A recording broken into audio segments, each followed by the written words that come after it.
Mohanji, Om Sai Ram. Welcome to today's reading of chapter 29 from the Sri Sai Satcharita. We'll invoke Baba's presence.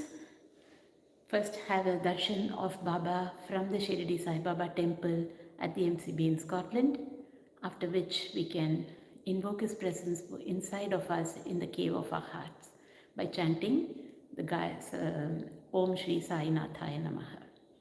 So, let's sit erect, spine straight, eyes closed, and gently bring your focus to the heart center.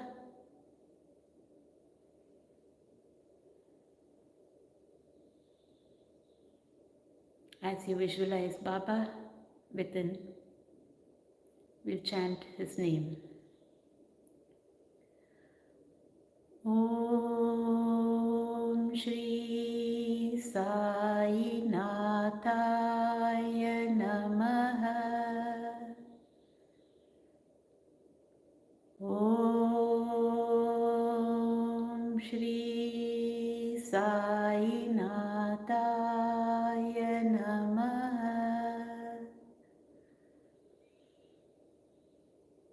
Om Shri Sai Nathaya Namaha.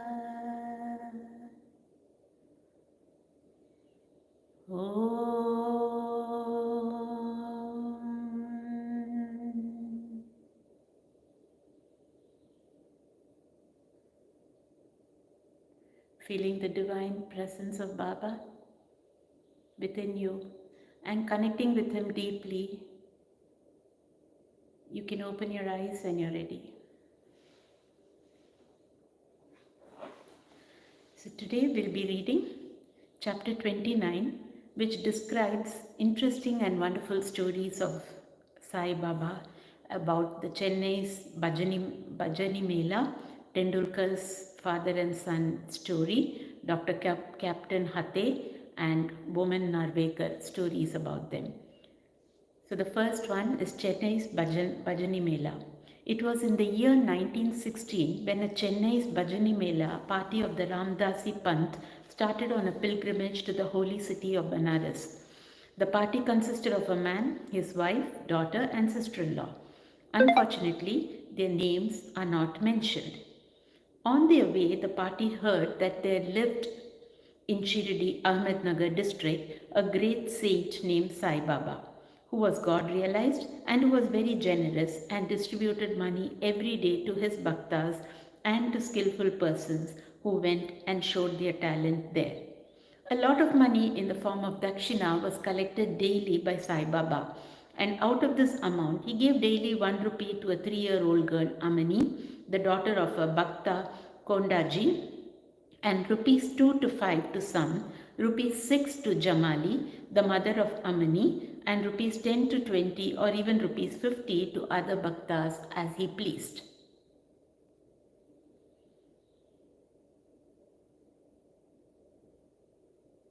On hearing this, the party came to Shirdi and stayed there. The Mela did very good bhajan and sang very good songs, but inwardly they desired money. 3 of the party were full of avarice, but the lady or mistress was of a very different nature. She had regard and love for Baba. Once it so happened that when the noonday aarti was going on, Baba was much pleased with her faith and devotion and gave her vision of her Ishta, her chosen deity. To her, Baba appeared as Sitanath, Ram, while to others the usual Sainath. On seeing her beloved deity, she was very much moved. Tears began to flow from her eyes and she clasped her hands in joy. The people began to wonder at her joyful mood, but were not able to guess its cause.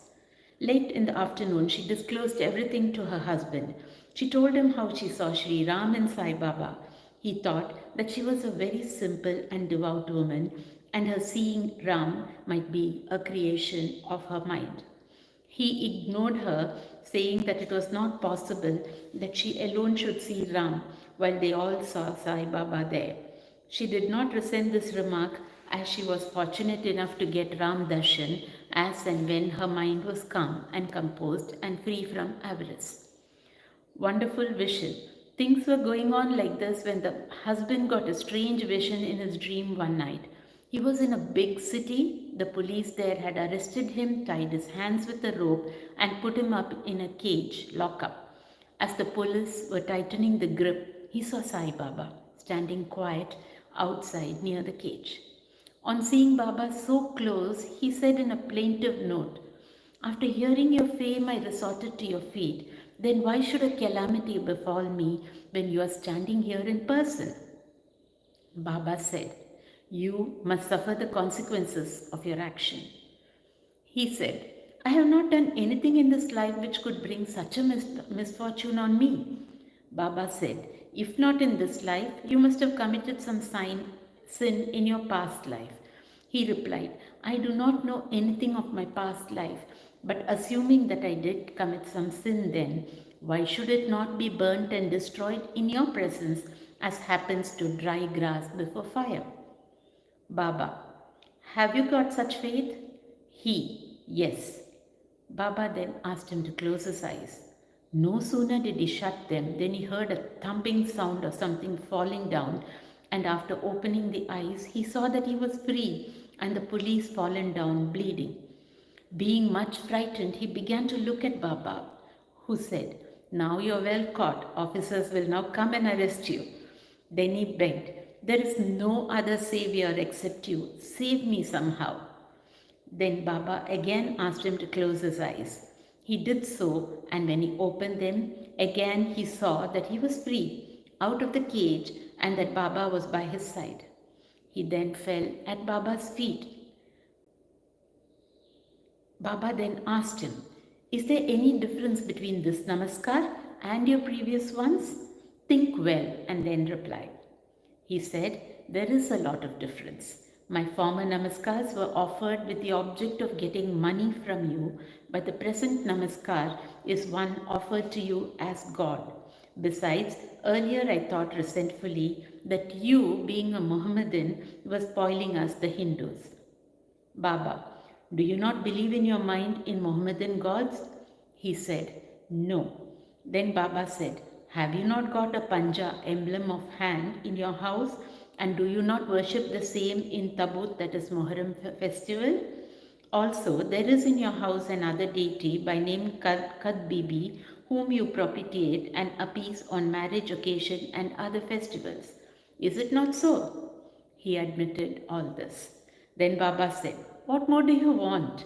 Then a desire arose in his mind to get the darshan of his Guru Ramdas when Baba asked him to turn back and see. And when he turned around, lo, Ramdas was in front of him. No sooner did he bend to fall at his feet, Guru Ramdas vanished. Then he inquisitively asked Baba, "You look old. Do you know your age?" Baba, "What? Do you say I am old? Just race with me and see." On saying this, Baba began to run and he too followed. Baba disappeared in the dust raised by his footsteps while running, and at that moment, the man was awakened. After waking up, he began to think seriously about the dream vision. His mental attitude was completely changed and he realized the greatness of Baba. After this, his doubting tendencies disappeared and pure devotion to Baba's feet descended on his mind. The vision was a mere dream, but the questions and answers therein were most significant and interesting. Next morning, when all assembled in the masjid for the arati, Baba gave him a prasad, 2 rupees worth of sweetmeats, and also 2 rupees from his pocket, and blessed him. He made him stay there for a few more days and gave him his blessing, saying, "Allah will give you plenty and He will do you all good." He did not get more money there, but he got far better things, viz. Baba's blessings, which stood him in good stead all along. The party got plenty of money afterwards, and their pilgrimages were successful, as they did not suffer any trouble or inconvenience during their journey. They all returned home safe, thinking of Baba's words and blessings and the anand, the bliss they experienced by his grace. This story illustrates one of the methods which Baba followed in some cases to improve and reform his devotees. Tendulkar family. There lived in Bandra, a suburb of Mumbai, a Tendulkar family, all the members of which were devoted to Baba. Mrs. Savitribai Tendulkar has published a Marathi book named Sri Sainath Bhajanmala containing 800 abhangas and padas describing the leelas of Baba. It is a book worth reading by those who are interested in Baba. The son, Babu Tendulkar, was studying hard day and night and wanted to appear for the medical examination. He consulted some astrologers. On examining his horoscope, they told him that the stars were not favorable that year and that he should appear for the examination next year when he would be certainly successful. This cast a gloom over him and made him restless. A few days afterwards, his mother went to Shirdi and saw Baba. Amongst other things, she mentioned the gloomy and morose condition of her son, who was to appear for the examination in a few days. On hearing this, Baba said to her, "Tell your son to believe me, to throw aside horoscopes and predictions of astrologers and palmers and go on with his studies. Let him appear for the examination with a calm mind. He is sure to pass this year. Ask him to trust me and not to get disappointed." The mother returned home and communicated Baba's message to her son. Then he studied hard and in due course appeared for the examination. In the written papers, he did well, but being overtaken by doubts, he thought that he would not secure sufficient marks for passing. So he did not care to appear for the oral examination, but the examiner was after him. He sent word through a fellow student stating that he had passed in the written examination and that he should appear for the oral. The son, being thus encouraged, appeared for the oral examination and was successful in it also. Thus, he got through the examination that year successfully by Baba's grace, though the stars were against him as indicated. It is to be noted here that doubts and difficulties surround us just to move us and confirm our faith. We are tested as it were. If we only had hold on steadily to Baba with full faith and continue our endeavors, our efforts will be ultimately crowned with success. The father of this boy, Raghunath Rao, was serving in some foreign mercantile firm in Mumbai.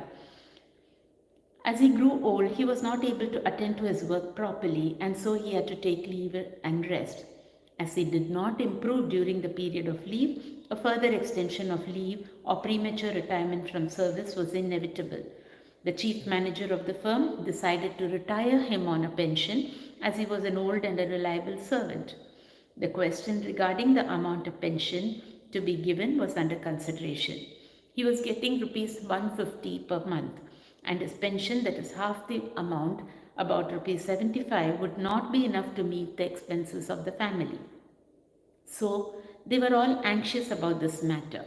First, 15 days before the final settlement, Baba appeared to Mrs. Tendulkar in her dream and said, "I wish that rupees 100 should be settled as pension.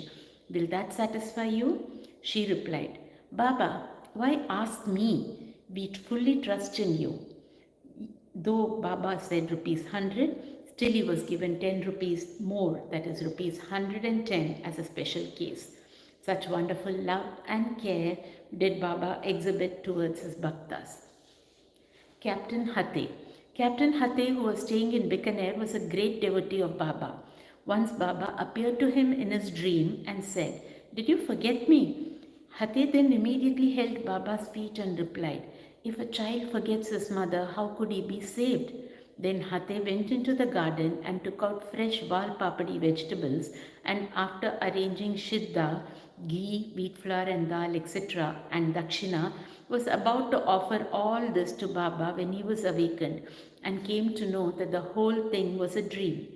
Then he decided to send all these things to Baba at Shirdi. When he came to Gwalior some days afterwards, he sent rupees 12 by money order to a friend with instructions that rupees 2 should be sent in buying Shida articles and Val Papadi vegetables, and those should be offered to Baba with rupees 10 as dakshina. The friend went to Shirdi and purchased the things mentioned but Valpapadi was not available. In a short time, a woman turned up with a basket on her head, which curiously enough contained the Valpapadi vegetables. It was purchased, and then all the things were offered to Baba on behalf of Captain Hate. Mr. Nimonkar prepared the Naivedya, rice and Valpapadi vegetables, next day and offered the same to Baba. All the people were surprised to see that Baba, while dining, took and ate Valpapadi and did not touch rice and other things. Hate's joy knew no bounds when he learnt this from his friend. Consecrated rupee. At another time, Captain Hate wished that he should have in his house a rupee consecrated by Baba with his touch. He came across a friend who was bound for Shirdi. Through him, Hate sent his rupee. The friend went to Shirdi and after the usual salutation gave first the dakshina which Baba accepted. Then he gave Hate's rupee which Baba took in his hand and began to gaze at it. He held it in front, tossed it up with his right thumb and played with it. Then he said to his friend, "Return this to its owner and with the prasad of Udi, tell him that I want nothing from him, ask him to live in peace and contentment." The friend returned to Gwalior, handed over the consecrated rupee to Hate and told him all that happened at Shirdi. This time, Hate was much pleased and realized that Baba always encouraged good thoughts, and as he wished intently, Baba fulfilled the same accordingly. Woman Narvekar. Now let the readers hear a different story. A gentleman named Vaman Narvekar loved Baba very much. He once brought a rupee. On one side of it was engraved the figures of Ram, Lakshman and Sita, and on the other side was engraved the figure of Maruti with folded hands. He offered it to Baba with a hope that he should consecrate it with his touch and return it to him with Udi. But Baba immediately pocketed it.